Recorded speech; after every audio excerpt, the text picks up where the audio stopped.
Did you know the Vatican runs at least partially on solar power? Pope Francis had solar panels installed on the roof just last year. He was without a doubt the greenest pope of the fossil fuel era.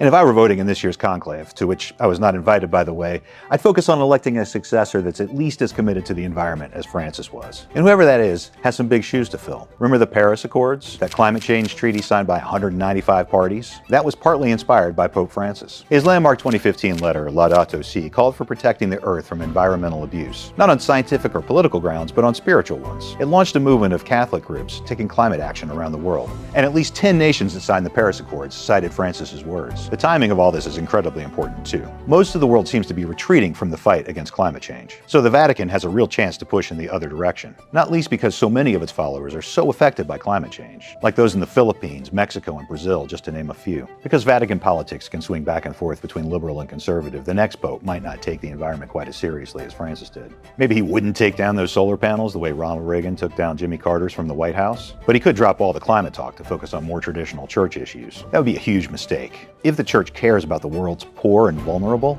then it should know that they will suffer the most if we let heating get out of control. We have just a few years left to meet those Paris goals that Francis inspired. America's climate retreat makes meeting them that much harder. The Vatican has real power to sway public opinion with moral leadership. It shouldn't just give up that voice.